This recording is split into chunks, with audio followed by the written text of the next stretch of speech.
Imaginez un monde en feu, ravagé par la guerre. Le monde était au bord du précipice, à un souffle d'une troisième guerre mondiale. Comment avons-nous évité le pire? Comment la catastrophe a-t-elle été évitée? Les tensions internationales, les conflits larvés, la méfiance généralisée, tout convergeait vers un embrasement général. La planète retenait son souffle, suspendue au-dessus du vide. Mais au bord du gouffre, une lueur d'espoir a jailli. L'instinct de survie, la volonté de vivre ont primé. Le monde a reculé, a fait un pas en arrière, loin du précipice. Pour comprendre comment la Troisième Guerre mondiale a été évitée, il faut remonter aux tensions géopolitiques qui ont marqué les dernières décennies. Ces tensions, souvent sous-estimées, ont façonné le monde moderne de manière indélébile. L'ombre de la guerre froide, jamais complètement dissipée, planait encore sur le monde. Les souvenirs de cette époque de confrontation idéologique et militaire restaient vivaces dans les esprits. La méfiance entre les grandes puissances, les alliances fragiles, la course aux armements, autant de facteurs qui ont nourri un climat d'instabilité permanente. Chaque mouvement stratégique était scruté avec suspicion, chaque alliance était vue comme une menace potentielle. Des conflits régionaux, attisés par des intérêts divergents, ont servi de poudrière. Ces conflits, souvent alimentés par des puissances extérieures, ont exacerbé les tensions locales et internationales. Le Moyen-Orient, l'Europe de l'Est, la mer de Chine méridionale, autant de points chauds où la moindre étincelle aurait pu embraser le monde. Ces régions étaient des barils de poudre prêtes à exploser à tout moment.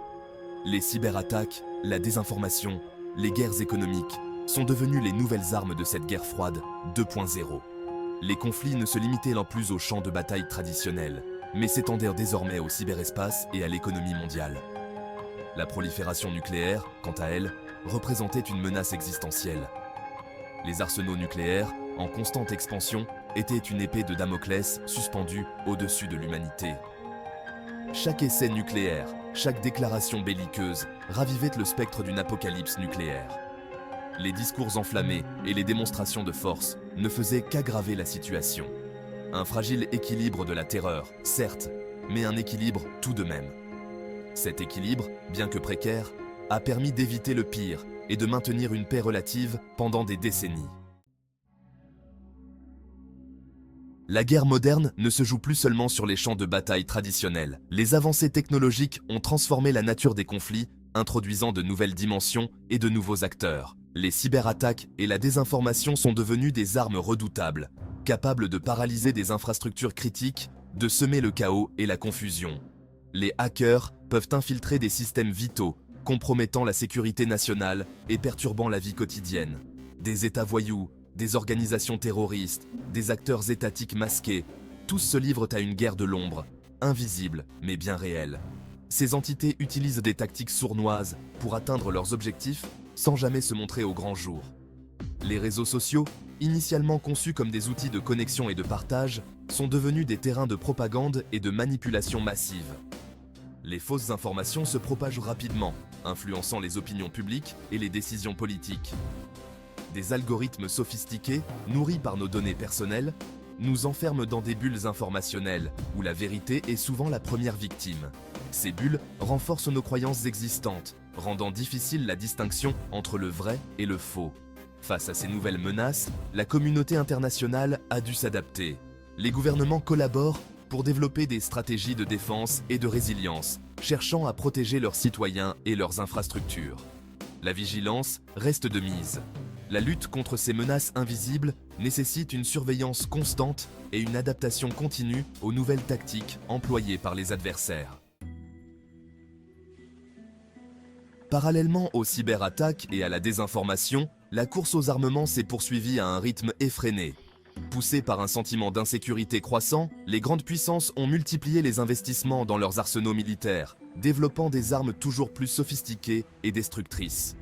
Missiles, hypersoniques, robots tueurs, le concept de dissuasion nucléaire, qui avait prévalu pendant la guerre froide, semblait avoir atteint ses limites. Face à la prolifération des armes de destruction massive, le risque d'une guerre nucléaire, accidentelle ou intentionnelle, n'a jamais été aussi élevé. Des traités de non-prolifération ont été signés, des initiatives de désarmement ont été lancées, mais les résultats sont restés limités. La méfiance entre les grandes puissances a empêché toute avancée significative. Section 5. L'escalade, quand les tensions débordent. Malgré les efforts de certains pour maintenir la paix, l'escalade était inévitable. Un incident diplomatique mal géré, une provocation militaire mal interprétée, et la situation a dégénéré. La spirale de l'action-réaction s'est emballée, chaque camp accusant l'autre d'être responsable de la crise. Les médias, nourris par la soif de sensationnalisme, ont joué un rôle délétère dans cette escalade. Des titres alarmistes, des analyses simplistes, une couverture médiatique omniprésente ont contribué à créer un climat de peur et d'hystérie collective.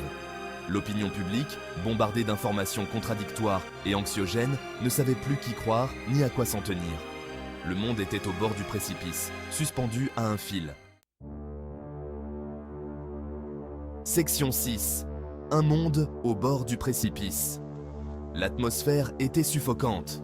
Les gens se préparaient au pire, stockant de la nourriture, cherchant des abris, disant adieu à leurs proches.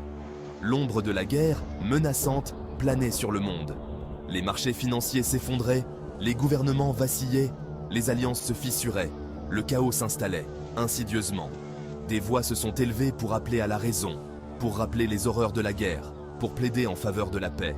Des citoyens du monde entier, conscients de l'urgence de la situation, se sont mobilisés. Section 7. La voix de la raison. Au milieu de ce tumulte, quelques voix se sont élevées, porteuses d'espoir et de raison. Ces voix, bien que souvent noyées dans le bruit ambiant, ont persisté avec une détermination inébranlable. Des dirigeants courageux, refusant de céder à la panique et à la rhétorique guerrière, ont plaidé pour la diplomatie et le dialogue. Ils ont mis en avant l'importance de la communication et de la compréhension mutuelle pour éviter une escalade destructrice. Des organisations internationales, garantes du droit international et de la coopération multilatérale, ont œuvré sans relâche pour trouver une issue pacifique à la crise. Leur travail, souvent discret mais essentiel, a permis de maintenir des canaux de communication ouverts entre les nations. Des scientifiques, des artistes, des intellectuels se sont mobilisés pour alerter l'opinion publique sur les conséquences désastreuses d'une nouvelle guerre mondiale. Ils ont utilisé leurs plateformes et leurs talents pour sensibiliser et éduquer, espérant ainsi influencer les décideurs. Leurs appels à la paix, relayés par les médias et les réseaux sociaux, ont rencontré un écho croissant auprès d'une population mondiale fatiguée des conflits et avide de paix. Les manifestations et les campagnes en ligne ont montré la force de l'opinion publique dans la quête de la paix. Lentement, l'idée d'une solution négociée a commencé à faire son chemin dans les esprits. Les discussions communautaires et les accords signés ont marqué des étapes importantes vers une résolution pacifique, prouvant que la raison et la diplomatie peuvent prévaloir même dans les moments les plus sombres. Section 8. La diplomatie au cœur de la résolution. La diplomatie, souvent décriée, parfois moquée, a prouvé son importance capitale dans la résolution de cette crise majeure. Des négociations marathon, menées dans le plus grand secret, ont permis d'établir un dialogue entre les parties en conflit. Des diplomates chevronnés, experts en relations internationales et en résolution de conflits, ont travaillé d'arrache-pied pour trouver un terrain d'entente. Ils ont su apaiser les tensions, identifier les points de convergence et proposer des solutions acceptables par tous. Dans le cas de la crise qui a failli embraser le monde, la diplomatie a permis d'éviter le pire. Section NIN. Coopération internationale, un impératif moral. La résolution de cette crise a également mis en lumière l'importance cruciale de la coopération internationale. Face aux défis globaux, tels que les pandémies, le changement climatique ou les conflits armés, la solidarité et la coopération entre les États sont plus que jamais nécessaires. Les organisations internationales, telles que l'ONU, l'OMS ou l'OMC, ont un rôle essentiel à jouer dans la promotion de la paix, de la sécurité et du développement. Elles constituent des forums de dialogue, de négociation et de coopération, permettant aux États de travailler ensemble à la résolution des problèmes communs. Dans un monde interconnecté, les problèmes ne s'arrêtent pas aux frontières.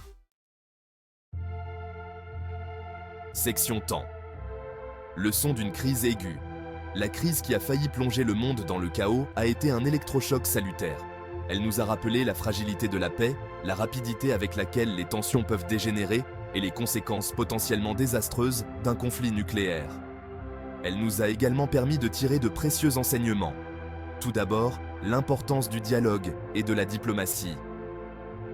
La négociation, même si elle est longue et complexe, est toujours préférable à la confrontation et à la violence. Ensuite, la nécessité d'une coopération internationale forte et efficace. Face aux défis globaux, les États doivent apprendre à travailler ensemble, dans un esprit de solidarité et de responsabilité partagée. Section 11. Un avenir de paix. Un objectif à préserver. L'humanité a frôlé le gouffre, mais elle a su faire marche arrière. La Troisième Guerre mondiale a été évitée, mais la paix reste un objectif à construire jour après jour. N'oublions jamais les leçons de cette crise, n'oublions jamais les sacrifices consentis pour préserver la paix. À nous de choisir la voie de la raison, du dialogue, de la coopération. À nous de construire un monde où la paix ne sera pas une utopie, mais une réalité tangible.